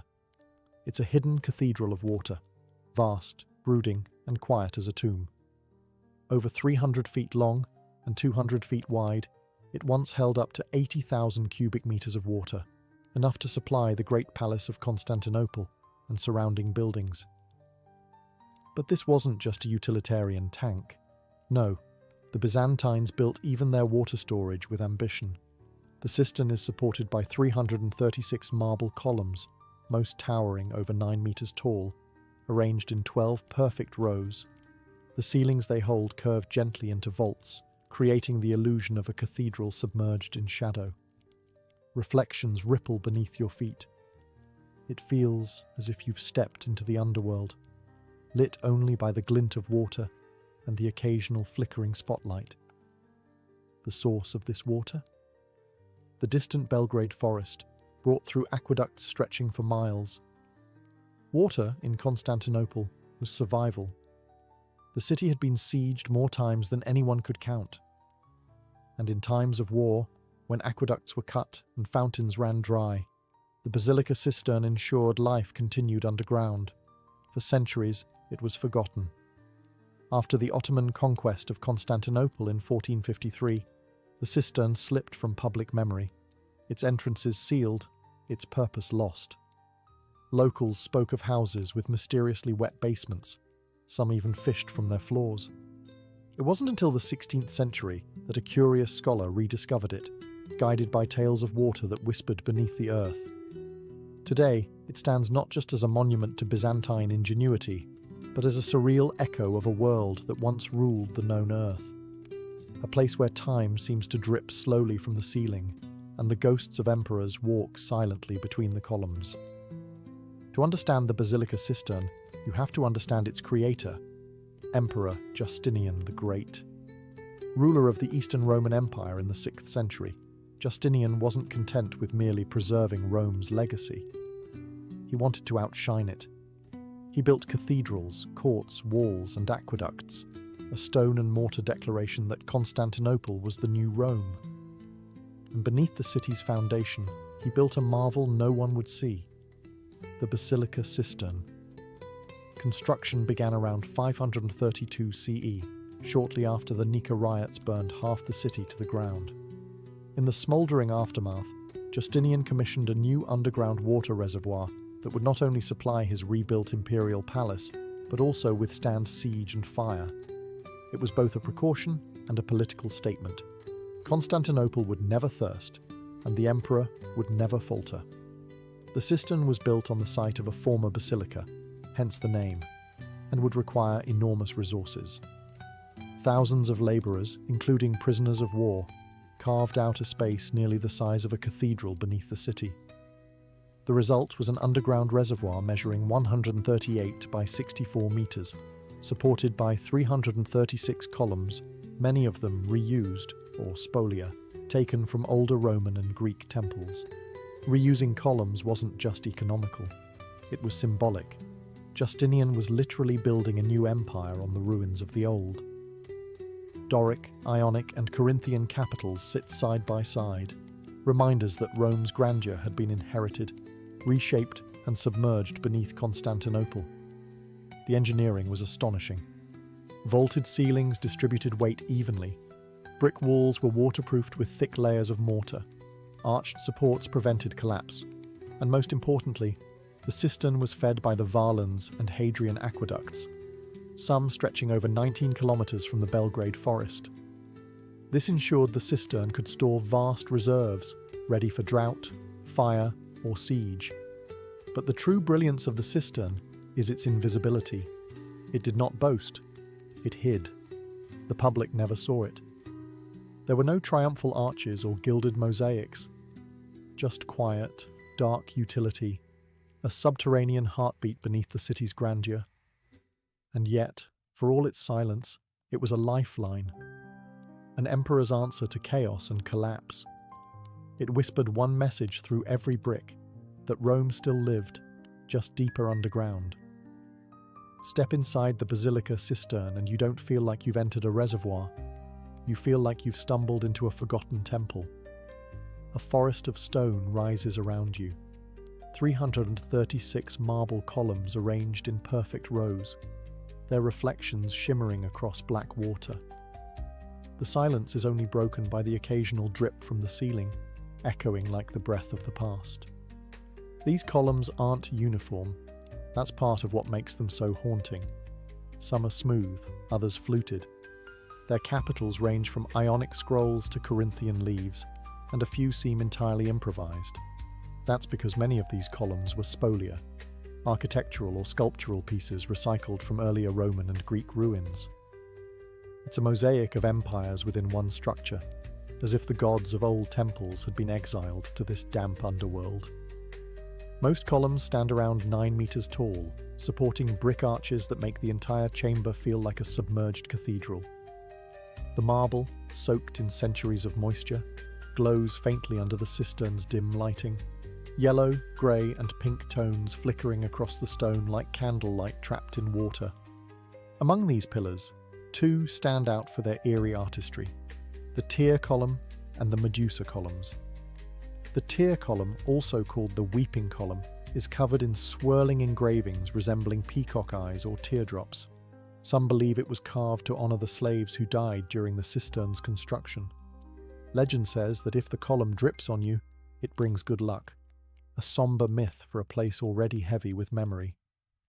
The placement of the columns, 12 rows of 28, wasn't random. Their arrangement created symmetry and balance, a Byzantine obsession rooted in both Roman engineering and Christian cosmology. Even in a structure few were meant to see, aesthetic order mattered. The Byzantines understood that beauty and function were never separate. Over the centuries, algae and mineral buildup have softened the lines of the columns. Roots once crept through cracks in the ceiling. Bats nested in the arches. Time, like water, wore everything smooth. Today, walking between these columns feels like drifting through a dream, as if the world above has forgotten something sacred that continues to wait in the dark. In the far northwest corner of the Basilica Cistern, tucked beneath two marble columns, lie the most enigmatic relics of the entire structure, two massive stone Medusa heads. One is laid sideways, the other rests upside down. No inscriptions, no explanations. Just two ancient faces staring out from under the water, as if waiting for someone to ask the right question. Where did they come from? No one knows for certain. Scholars believe the heads were likely taken from a Roman temple or public building, and reused here as column bases during construction in the 6th century. They are masterpieces of Roman stonework, detailed, expressive, and disturbingly lifelike. And yet, here they sit, submerged in silence, repurposed into structural filler. It's as if the serpent-haired Gorgon had been exiled into the damp to hold up the weight of the empire she once defied. The fact that one head is sideways and the other upside down has puzzled historians for centuries. Some say it was purely practical, a way to make the blocks fit beneath the columns. But the Byzantines were too careful, too symbolic, for that to be the only reason. More compelling theories suggest the positioning was intentional, to neutralize Medusa's power, a way of defanging the myth, rendering her petrifying gaze harmless underground. Others whisper of deeper symbolism. Medusa was, after all, a symbol of rebellion, of the monstrous feminine, of power feared and punished. To place her beneath the feet of the empire, literally, may have been a quiet political message, a sculptural act of domination. Or perhaps the opposite, a secret rebellion carved into stone, hidden away in the underworld of Constantinople. In Greek mythology, Medusa's head was used by Perseus as a weapon, even after her death. Her image became apotropaic, meant to ward off evil. She appeared on shields, coins, and doorways. Could her presence here have been protective? Was she placed in the cistern not to punish, but to safeguard the sacred water below the city? Visitors today still pause in front of the Medusas, hushed. The air seems heavier near them. Whether you believe in myths or not, their presence is undeniable. You don't just look at Medusa in the Basilica Cistern. You feel her watching you back. In ancient Constantinople, water meant survival. The city was famed for its towering walls, its gold-covered churches, its imperial courts, but without water, it was nothing more than a gilded coffin. The Basilica Cistern wasn't just a marvel of architecture, it was a military asset. Hidden beneath the city's foundations, it served as a silent lifeline during times of siege, drought, and disaster. The Byzantine capital was under constant threat. Surrounded by enemies for centuries, Persians, Arabs, Bulgars, Crusaders, the city endured countless sieges. One of the most devastating was the Arab siege of 718 CE, where food and water supplies were stretched thin for over a year. While aqueducts could be cut or poisoned, the cisterns, sealed underground and stocked in advance, ensured that Constantinople did not fall. The Basilica Cistern, with its massive capacity, helped sustain the palace and nearby districts through these long, desperate days. Its water was channeled in from the Belgrade forest, located over 19 kilometers away. A system of elevated aqueducts, most notably the Valens Aqueduct, delivered water to the city, which was then stored in open-air cisterns and covered structures like this one. The Basilica Cistern stood out because it was both covered and underground. protected from heat, sunlight, and contamination. In an era when cities could die of thirst, that was revolutionary. But water was more than just tactical. It was symbolic. In Byzantine theology and imperial iconography, water represented life, rebirth, and divine favor. To control it, especially during a siege, was to show that God still smiled upon the city. This is why so many of Constantinople's cisterns were not only functional, but beautifully constructed. The Basilica, with its forest of columns and eerie grandeur, was a quiet cathedral to resilience. Even during the Ottoman conquest in 1453, while the city above was burning and falling, the waters of the cistern below remained calm. After the conquest, it was largely forgotten, sealed off and unused. But during those final Byzantine years, it had served its purpose. Today, as tourists wander between its columns, few realize they are walking atop one of the most crucial defenses of an empire. Not a sword or a wall, but something far more precious: silence, water, and time. For nearly a century after the Ottoman conquest of Constantinople in 1453, the Basilica cistern lay in silence. The Ottomans, brilliant engineers in their own right, built new aqueducts and fountains that served the growing city above. The ancient Byzantine waterworks, tucked underground, unmarked and dim, faded from collective memory. No one advertised the cistern, no plaques, no maps, no fanfare, just still water beneath the stones. And yet, the cistern refused to be forgotten. Locals in the neighborhood around Hagia Sophia began to report strange things. Some said their basements were damp year-round, no matter the season. Others claimed they could drop buckets through holes in their floors and pull up cold, fresh water. A few even claimed they were catching fish underground, a bizarre, quiet miracle happening right below the bustling Ottoman streets. It wasn't until the 1540s that the cistern was formally rediscovered by the curious eyes of Petrus Gillius, a French scholar and traveller. Sent to Constantinople by King Francis I to study ancient texts and monuments, Gillius had a habit of asking too many questions. When he heard about the locals pulling up water and fish from the floors of their homes, he began investigating. Eventually, he found an entrance, likely through a private home, and descended into the murky depths. What he discovered astounded him: a subterranean space larger than many cathedrals in Europe, filled with columns, dark water, and dripping echoes. He rode through the cistern by candlelight, sketching and measuring its dimensions, noting the carved capitals and mysterious Medusa heads.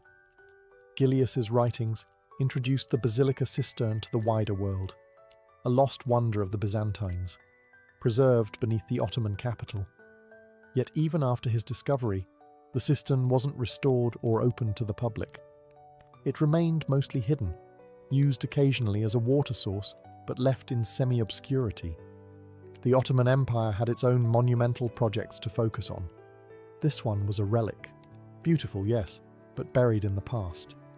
It would take centuries more before the cistern was drained, cleaned, and opened as a historical monument.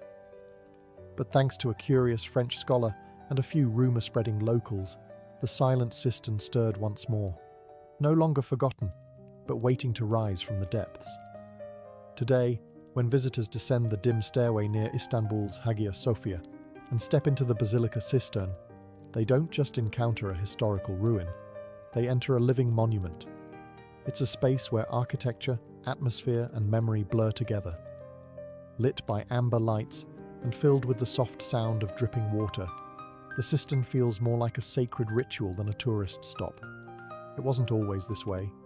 When Turkish authorities decided to restore and reopen the Basilica cistern in the late 20th century, they found a flooded ruin filled with centuries of mud, algae, and decay. The columns were stained, the floor invisible beneath water and sediment, but the bones were still solid. The structure had survived earthquakes, fires, wars, and abandonment, all while holding its ceiling high. After extensive cleaning and restoration, walkways were installed just above the water level. Lighting was carefully chosen to highlight the graceful curves of the columns and reflect them in the dark water below. The result? An atmosphere that feels more like an underground cathedral than a reservoir. It's no coincidence that some call it the sunken palace. And in the silence you hear it, the echo.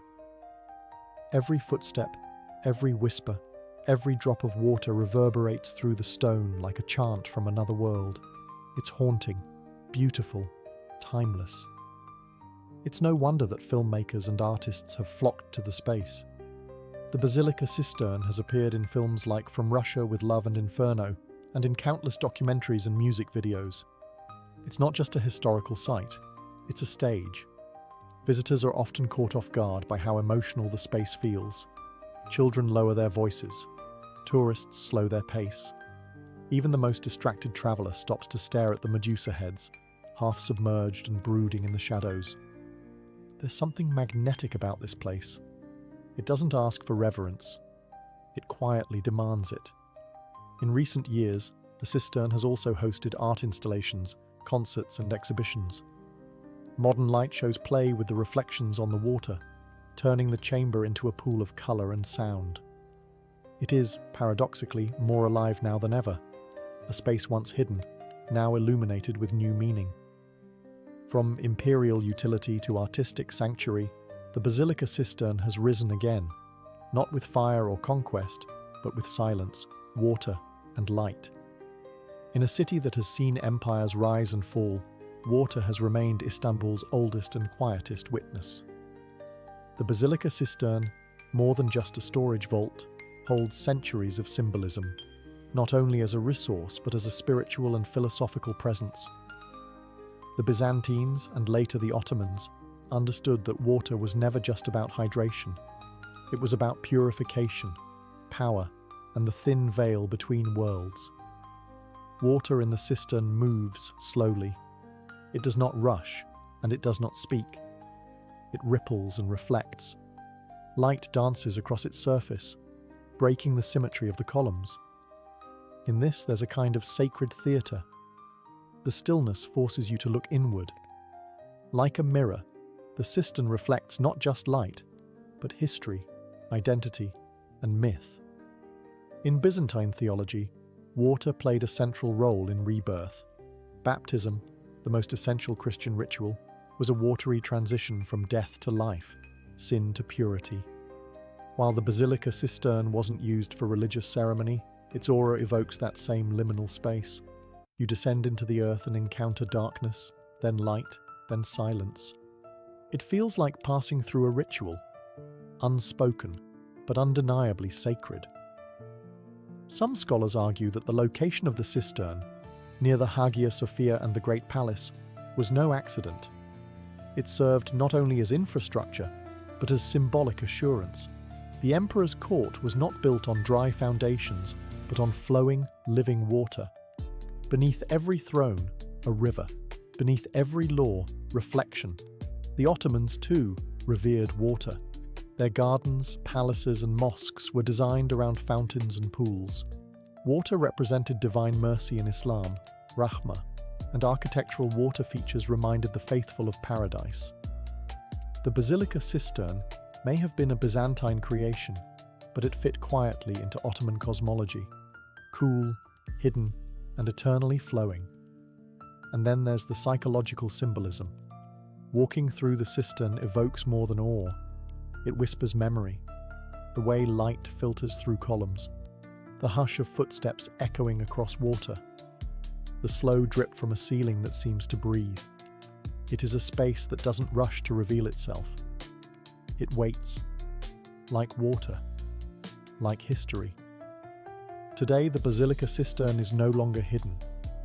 It stands proudly among Istanbul's top destinations, a haunting yet majestic reminder that the city's true heart beats not just in its minarets and mosques, but deep beneath the ground. Millions descend its steps every year, not just to learn about ancient hydraulics, but to feel the weight of time pressing gently from the walls. In a city bursting with noise and movement, the cistern is one of the few places where silence dominates. Tourists instinctively whisper. Even the click of a camera shutter seems too loud. And yet, there's life here. Not just in the steady flow of visitors, but in the subtle shifts of light, the quiet splashes, and the performances that occasionally bring this space roaring back to life. Over the last 2 decades, the Cistern has hosted art exhibits, laser shows, classical music concerts, and sound installations that merge past and present. Artists and architects treat it as a canvas, a sacred space where history is not locked in glass but is part of the atmosphere. You don't observe the Basilica Cistern from a distance. You walk through it. You breathe it in. Restoration efforts have been delicate but vital. The columns have been cleaned, structural supports reinforced, and walkways improved to allow better access. At the same time, care has been taken not to strip away the very things that make it otherworldly. The soft lighting, the cool air, the low hum of dripping water. It remains an engineering marvel, yes, but also a reminder that infrastructure can be beautiful, even mystical. While the modern world debates utility versus aesthetics, the Byzantines created a water tank as elegant as a cathedral. That contradiction still stuns visitors today. Above ground, Istanbul pulses with new energy. Modern trams glide past ancient sites, and street vendors sell roasted chestnuts beside Roman ruins. Yet directly below it all lies the Basilica Cistern, unmoved, unbothered, eternal. It holds the stories of emperors, architects, invaders, and dreamers, all now echoes in the damp stone. In the Basilica Cistern, time doesn't feel linear. It loops like water circling in a basin. Past and present meet in silence, and for a moment, you're not just in Istanbul, you're in Byzantium, in Constantinople, in a shadow world that never really left.